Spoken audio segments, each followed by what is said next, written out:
Hola y buenos días. Soy yo, el señor Morris, el maestro de español. ¿Cómo están ustedes? Today, we're going to look at some of the countries that we've been talking about, and then we'll continue by looking at the rest of the countries in South America where they speak Spanish. And we'll have another visitor talking to us about her country. But let's go ahead and get started by singing our greeting song. Canten conmigo. Hola, hola, buenos días, bienvenidos, ¿cómo están? Todos juntos ya estamos listos para aprender. Muy bien cantado. Now, last lesson I was showing you some of the things that I had from Paraguay in South America, and I have so many things that I didn't get a chance to show them all to you. I showed you the clothing that I wore and explained to you that those were worn by the gauchos, or the cowboys. Some of the other things that the gauchos or cowboys use are something like this, which is a whip, right? And this one was made for me by a friend. And he made this so that I could use my whip, and sometimes I'd have to actually use this whip to chase pigs out of my yard when they'd come in and start tearing up my grass. Another thing that he made for me that no cowboy should be without is a rope. Now this rope that I have here that he made for me is made out of leather, and it's made out of one cow skin. And he took this into my backyard and he cut the skin in a circular pattern to make it long enough to make this rope, and then he took 5 strands, so this is a 5-strand weave, and made this rope. It's really very, very strong. But not everybody in Paraguay is a cowboy. They have a lot of Native Americans that do things there too. And I got these when I was in Paraguay. This is a bow and arrow that were made and actually used by the people there. And you can see the arrow here. It's got a sharp tip and those barbs to hold it in. This one is used for hunting small game. If they're going to go out hunting for birds, they use a different type of arrow that has a knob at the end, kind of like a small doorknob with a point on it, so that they don't pierce the meat. They just kind of knock the bird down and stun it. And this thing is really, well, you can see how big it is. It's about 6 feet tall, maybe a little over, and it's very strong and hard to pull. But they get very good with these, and they're really good hunters. Now, that kind of leads us into what we've been talking about, the countries where they speak Spanish. And we started with this one. This is Spain. Okay, we said Spain is the country that the language is named for, Spanish, but over there it's called Castilian because there's so many different Spanish languages. We also looked at Mexico, or Mexico as they call it, which has more Spanish speakers than anywhere else in the world. That's right. We also looked at the countries in Central America and the Caribbean, right? You remember those because we've gone over those a couple of times now. Hopefully those should start to look pretty familiar. And then the last class we talked about Paraguay. And you remember we said that Paraguay is right over there. It's right kind of in the center of South America. But Paraguay isn't the only Spanish-speaking country in South America. Here are the others. This one that you see right up here, kind of lime green, is Venezuela. Venezuela. And that's a very developed country. Yeah, it's very big. Next to that right here is Colombia. Colombia. Yeah, and you may hear about Colombia sometimes. The people from Colombia, some of them say they speak the best Spanish in the world in Colombia. Next to that is Ecuador. Ecuador is equator because it's located right there on the equator.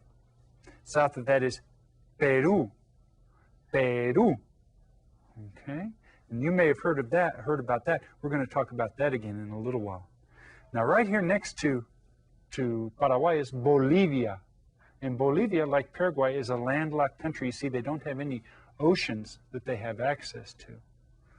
Then down along the coast here, see this long red one? This is Chile. Chile.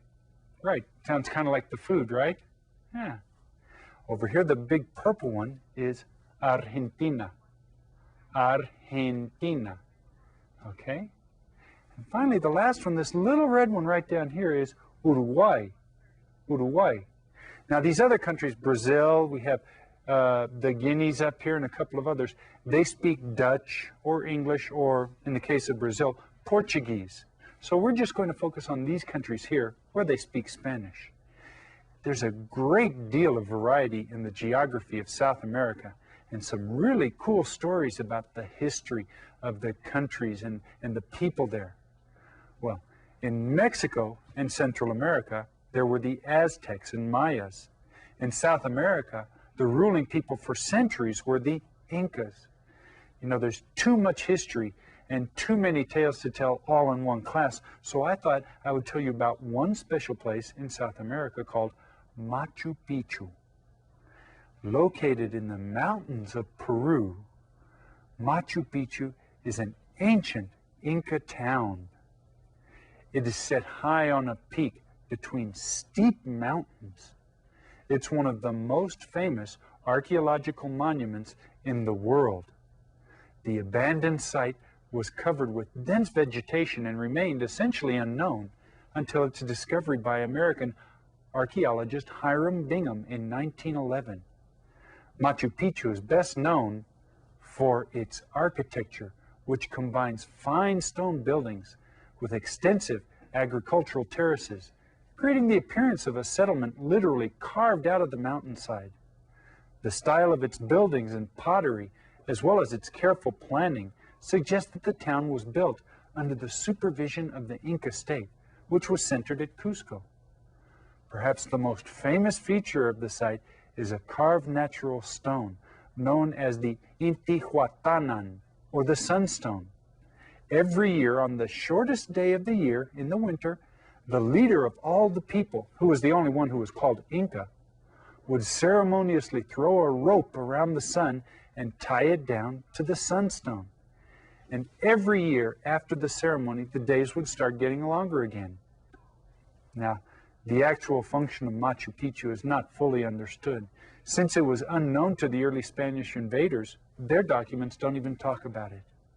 Its architecture suggests a strong emphasis on religion, and its location on the eastern border of the empire may mean that it was a frontier outpost. We just don't know. We have with us today a special visitor from Chile in South America to tell us a little bit about her country. Presten atención todos. Doctora Cecilia Ojeda. Doctora Ojeda. Encantada. Gracias. Thank you for being with us today. Doctora Ojeda teaches Spanish here at Northern Arizona University in the Modern Languages Department. She's very well qualified to teach Spanish because she's from South America.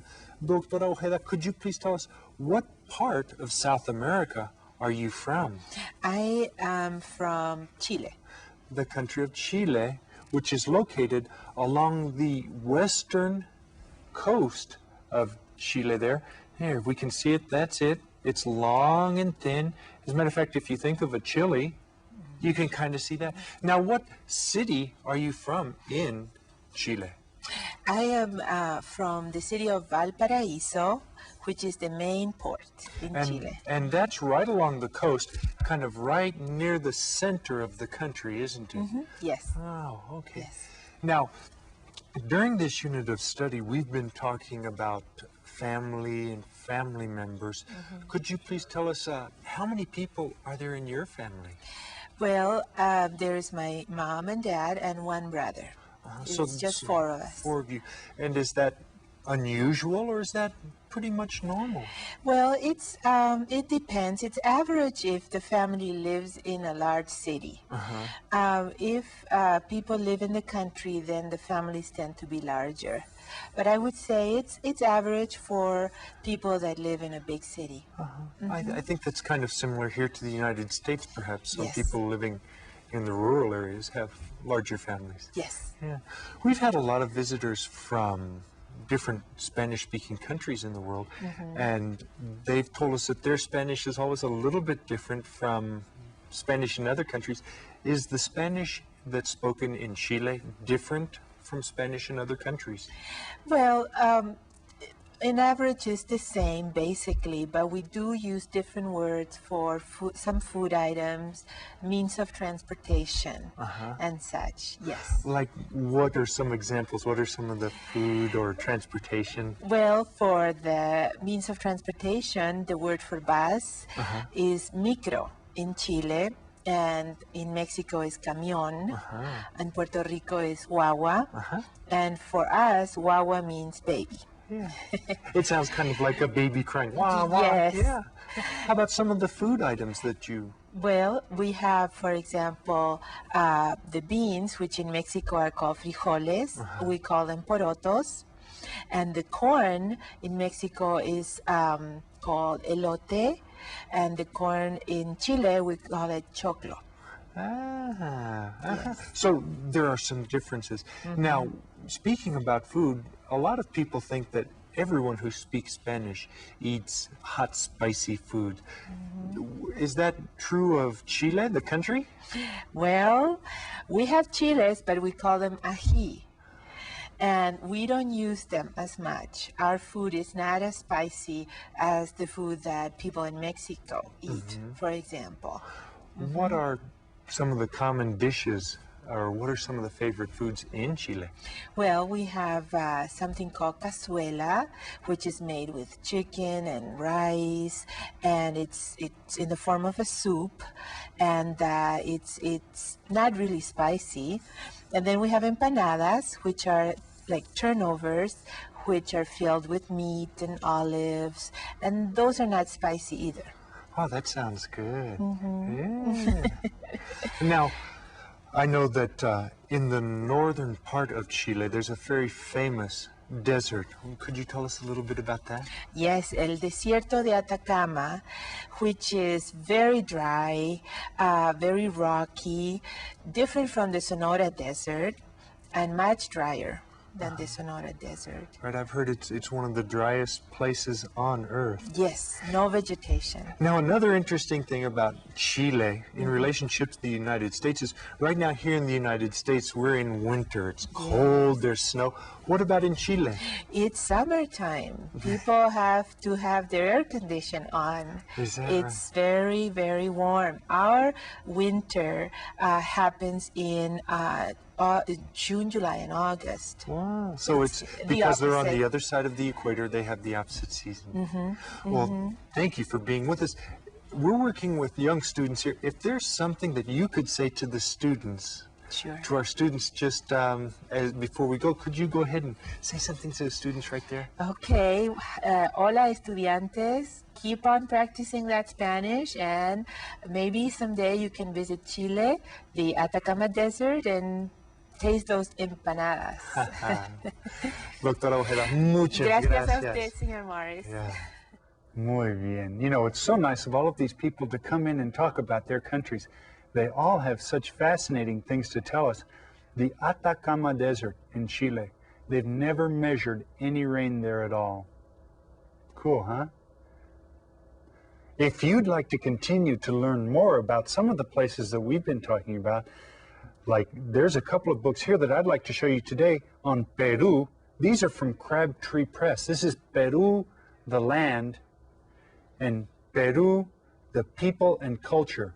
These are excellent books. You can find information on ordering these in the teacher's guides. They're written at a real good level, and they have really fascinating pictures and artwork to go along with them. Ahora, saquen la hoja de actividades llamada Mapa y Banderas de América del Sur. Go ahead and make sure to write your name up at the top, and try to say the letters as you write your name out. Aquí está la mapa, aquí está el mapa de América del Sur. So there's the map. Y aquí están las banderas. Okay, now I've went ahead and colored the countries down here just to make it easier to tell them apart. The instructions say, please write the name of each Spanish-speaking country in its corresponding space. Okay, well, let's see. Here are the countries. Now, remember, these are not Spanish-speaking countries. They speak other languages. And we went ahead and took the liberty of filling out Paraguay for you. We talked about that. To help get you started, this country along the coast here, yeah, it looks like a long food that you might eat. Yeah, it's one that I really like.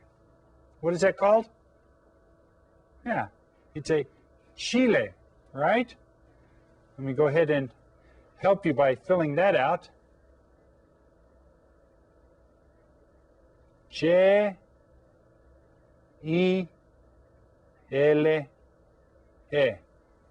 Chile. Okay? And now once you've finished filling those out, or even before you finish filling those out if you want to, come on down here, and here are the flags for all of the different countries that speak Spanish in South America.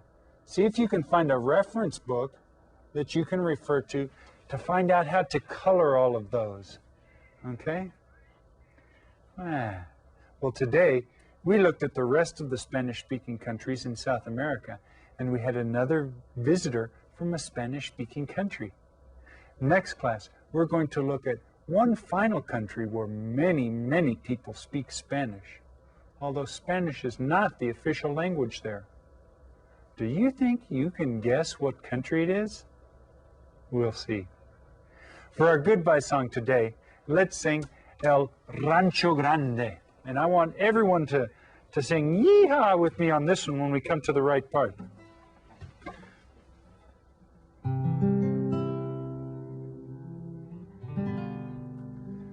Canten todos conmigo.